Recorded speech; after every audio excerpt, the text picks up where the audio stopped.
ಸರ್ವಮಂಗಳ ಮಾಂಗಲ್ಯೆ ಶಿವೆ ಸರ್ವಾರ್ಥ ಸಾಧಿಕೆ ಶರಣ್ಯ ತ್ರಯಂಬಕೆ ದೇವಿ ನಾರಾಯಣಿ ನಮೋಸ್ತುತೆ. ಆ ಜೀವಕ್ಕೆ ಹಾಲು ಉಣಿಸಿ ಪೋಷಣೆನ ಮಾಡ್ತಾರೆ. ಶ್ರೀ ಗುರು ರಾಘವೇಂದ್ರಾಯ ನಮಃ.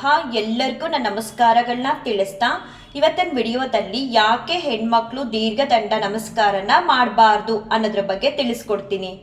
ತುಂಬಾ ಜನ ತುಂಬಾ ಸಲ ಹೇಳಿರೋ ಮಾತನ್ನ ನಾವೆಲ್ಲರೂ ಕೂಡ ಕೇಳಿರ್ತೀವಿ.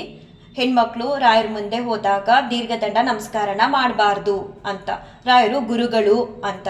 ಬರೀ ರಾಯರಿಗೆ ಮಾತ್ರ ಅಲ್ಲ, ಹೆಣ್ಮಕ್ಳು ದೇವಸ್ಥಾನಗಳಿಗೆ ಹೋದಾಗ್ಲೂ ಕೂಡ ದೀರ್ಘದಂಡ ನಮಸ್ಕಾರನ ಮಾಡಬಾರ್ದು. ಬದಲಾಗಿ ಪಂಚಾಂಗ ನಮಸ್ಕಾರನ ಮಾಡ್ಬೋದು. ಈ ಪಂಚಾಂಗ ನಮಸ್ಕಾರ ಅಂತ ಅಂದ್ರೆ 2 ಮಂಡಿಗಳನ್ನ ಊರಿ, 2 ಕೈಗಳನ್ನ ಊರಿ, ಹಣೆನ ಊರಿ ಭಗವಂತನಿಗೆ ನಮಸ್ಕಾರನ ಮಾಡ್ಬೋದು. ಭಗವಂತನಿಗೆ ಮತ್ತೆ ರಾಯರಿಗೂ ಕೂಡ ಇದೇ ರೀತಿ ಪಂಚಾಂಗ ನಮಸ್ಕಾರನ ಹೆಣ್ಮಕ್ಳು ಮಾಡ್ಬೋದು. ಯಾಕೆ ದೀರ್ಘದಂಡ ನಮಸ್ಕಾರನ ಮಾಡಬಾರ್ದು ಅನ್ನೋದನ್ನ ನೋಡೋದಾದ್ರೆ, ಒಂದು ಜೀವಕ್ಕೆ ಜೀವನ ಕೊಡ್ಬಹುದಾದಂತಹ ಗರ್ಭನ ಹೆಣ್ಮಕ್ಳು ಹೊಂದಿರ್ತಾರೆ. ಅಷ್ಟು ಮಾತ್ರ ಅಲ್ಲ, ಆ ಗರ್ಭದೊಳಗಡೆ ಆ ಜೀವನ ಹೊತ್ಕೊಂಡಿರ್ತಾರೆ. ಹಾಗೆ ಆ ಜೀವಕ್ಕೆ ಹಾಲು ಉಣಿಸಿ ಪೋಷಣೆನ ಮಾಡ್ತಾರೆ. ಹಾಗಾಗಿ ಆಕೆಯ ಅಂದ್ರೆ ಹೆಣ್ಮಕ್ಳ ಎದೆ ಭಾಗ ಮತ್ತೆ ಪವಿತ್ರವಾದಂತಹ ಅಂಗಾಂಗಗಳು ನೆಲನ ಮುಟ್ಟಬಾರ್ದು ಅನ್ನೋ ದೃಷ್ಟಿಯಿಂದ ಈ ದೀರ್ಘದಂಡ ನಮಸ್ಕಾರನ ಭಗವಂತನಿಗೆ ನಾವು ಮಾಡಬಾರ್ದು.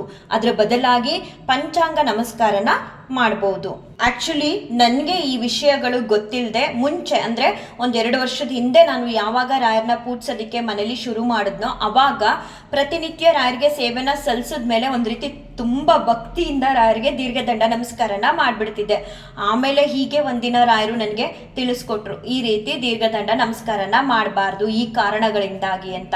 ಅವಾಗ್ಲಿಂದ ನಾನು ಪ್ರತಿನಿತ್ಯ ಹಾಗೆ ದೇವ್ರ ಮನೆಗೆ ಹೋದಾಗೆಲ್ಲ ನಾನು ರಾಯರಿಗೆ ಪಂಚಾಂಗ ನಮಸ್ಕಾರನ ಮಾಡ್ತೀನಿ. ಪಂಚಾಂಗ ನಮಸ್ಕಾರನ ಎಲ್ಲರೂ ಮಾಡ್ಬೋದು, ಹೆಣ್ಮಕ್ಳು ಮಾತ್ರ ಈ ಕಾರಣಗಳಿಂದಾಗಿ ಅಂದ್ರೆ ನಮ್ಮ ಪವಿತ್ರವಾದ ಅಂಗಾಂಗಗಳು ನೆಲನ ಮುಟ್ಟಬಾರ್ದು ಅನ್ನೋ ಕಾರಣಕ್ಕಾಗಿ ದೀರ್ಘದಂಡ ನಮಸ್ಕಾರನ ಮಾಡೋದ್ರ ಬದಲು ಪಂಚಾಂಗ ನಮಸ್ಕಾರನ ಮಾಡ್ಬೋದು. ಪಂಚಾಂಗ ನಮಸ್ಕಾರನ ಮಾಡಿದಾಗ ನಮ್ಮ ಪವಿತ್ರವಾದಂತಹ ಅಂಗಾಂಗಗಳು ನೆಲನ ಮುಟ್ಟಲ್ಲ ಅಷ್ಟೇ. ಅದ್ಬಿಟ್ಟು ಬೇರೆ ಏನಿಲ್ಲ. ಗುರುಗಳು, ಯತಿಗಳು, ರಾಯರು ಆ ಕಾರಣಕ್ಕೆ ಹೆಣ್ಮಕ್ಳು ದೀರ್ಘದಂಡ ನಮಸ್ಕಾರನ ಮಾಡಬಾರ್ದು ಆ ಥರದ್ದೇನಿಲ್ಲ. ಇದಿಷ್ಟೇ ಕಾರಣ, ನೆಲನ ಮುಟ್ಟಬಾರ್ದು, ಹೆಣ್ಮಕ್ಳು ಪವಿತ್ರವಾದಂತಹ ಅಂಗಾಂಗಗಳು ಅನ್ನೋ ದೃಷ್ಟಿಯಿಂದ ಈ ರೀತಿ ಮಾಡಿರೋದು. ನಾನು ಸ್ವಲ್ಪ ದೇವಸ್ಥಾನಗಳೆಲ್ಲ ಹೋಗೋದು ಕಮ್ಮಿ, ಮತ್ತೆ ಮನೇಲೇ ಅಲ್ವಾ ನಾನು ರಾಯರನ್ನ ಹೆಚ್ಚು ಪೂಜೆ ಮಾಡೋದು. ಮೊದಲು ನನಗೆ ಗೊತ್ತಾಗದೇ ಇದ್ದಾಗ ಇದನ್ನೆಲ್ಲ ರಾಯರು ನನಗೆ ತಿಳಿಸ್ಕೊಟ್ರು. ಆ ಕಾರಣಕ್ಕೆ ನನಗೆ ರಾಯರಂದ್ರೆ ತುಂಬ ಇಷ್ಟ.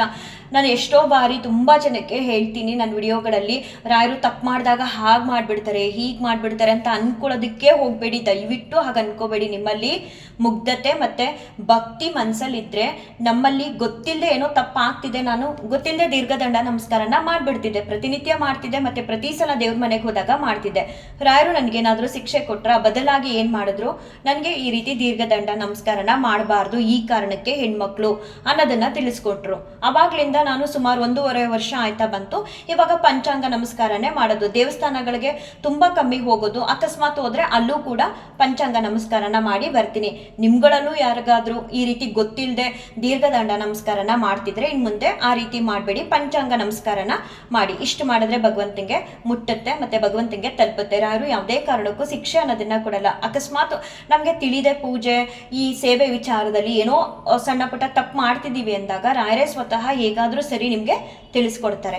ಈ ಕಾರಣಗಳಿಂದನೇ ಹೆಣ್ಮಕ್ಳುಗಳು ಉರುಳು ಸೇವೆ ಮಾಡಬಾರ್ದು ಅಂತ ಕೆಲವೊಂದೊಂದು ದೇವಸ್ಥಾನಗಳಲ್ಲಿ ಒಂದು ರೀತಿ ಸಿಸ್ಟಮ್ಯಾಟಿಕ್ ಆಗಿ ರೂಲ್ಸ್ ತರ ಮಾಡ್ಬಿಟ್ಟಿರ್ತಾರೆ. ಈ ರೀತಿ ಹೆಣ್ಮಕ್ಳು ಇಲ್ಲಿ ಉರುಳು ಸೇವೆನ ಮಾಡಬಾರ್ದು ಅಂತ. ಕೆಲವೊಂದೊಂದು ದೇವಸ್ಥಾನಗಳಲ್ಲಿ ಅವಕಾಶ ಮಾಡಿಕೊಡ್ತಾರೆ ಹೆಣ್ಮಕ್ಳು ಉರುಳು ಸೇವೆ ಮಾಡೋದಿಕ್ಕೆ.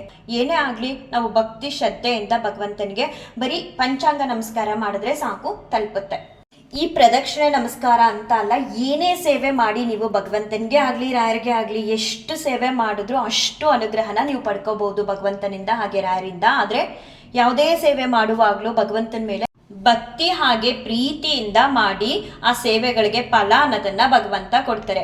ಯಾವುದೇ ಸೇವೆ ಮಾಡಿದ್ರು ನಿಮ್ಮಲ್ಲಿ ಭಯ ಅನ್ನೋದು ಇರಬಾರ್ದು. ರಾಯರ ಮೇಲೆ ಆಗ್ಲಿ ಭಗವಂತನ ಮೇಲೆ ಆಗ್ಲಿ ಭಯ ಅನ್ನೋದು ಸೇವೆಗಳಲ್ಲಿ ಇರಬಾರ್ದು. ಬದಲಾಗಿ ನೀವು ಮಾಡುವಂತಹ ಕೆಲಸಗಳಲ್ಲಿ ನಿಮ್ಮ ಮಾತುಗಳಲ್ಲಿ ಭಗವಂತ ನಮ್ಮನ್ನ ನೋಡ್ತಿರ್ತಾರೆ. ನಾವು ತಪ್ಪು ಮಾತಾಡಬಾರ್ದು, ತಪ್ಪು ಕೆಲಸಗಳನ್ನ ಮಾಡಬಾರ್ದು ಅನ್ನೋ ಭಯ ಅನ್ನೋದು ಆ ವಿಚಾರಗಳಲ್ಲಿ ಇರಲಿ ಹೊರತು ಭಗವಂತನ ಸೇವೆ ಅಂತ ಬಂದಾಗ ಭಗವಂತನ ಮೇಲೆ ಪ್ರೀತಿ ಮತ್ತೆ ಭಕ್ತಿ ಅನ್ನೋದನ್ನ ಇಟ್ಕೊಂಡು ಸೇವೆ ಮಾಡಿದಾಗ ಭಗವಂತನಿಂದ ಹೆಚ್ಚಿನ ಅನುಗ್ರಹನ ನೀವು ಪಡ್ಕೋಬಹುದು. ನಮ್ಮ ತಂದೆಯವ್ರ ಹತ್ರ ಅಂದರೆ ರಾಯರ ಹತ್ರ ಎಲ್ಲರಿಗೂ ಒಳ್ಳೇದಾಗಲಿ, ಯಾರೆಲ್ಲ ಕಷ್ಟದಲ್ಲಿದ್ದಾರೋ ರಾಯರ ಭಕ್ತರು ಅವ್ರಿಗೆಲ್ಲರಿಗೂ ರಾಯರು ಒಳ್ಳೇದು ಮಾಡಲಿ ಅಂತ ಬೇಡ್ಕೊಳ್ತಾ ಈ ಒಂದು ವಿಡಿಯೋನ ಏನು ಮಾಡ್ತೀನಿ. ಶ್ರೀ ಕೃಷ್ಣಾರ್ಪಣಮಸ್ತು, ಶ್ರೀ ಕೃಷ್ಣಾರ್ಪಣಮಸ್ತು, ಶ್ರೀ ಕೃಷ್ಣಾರ್ಪಣಮಸ್ತು.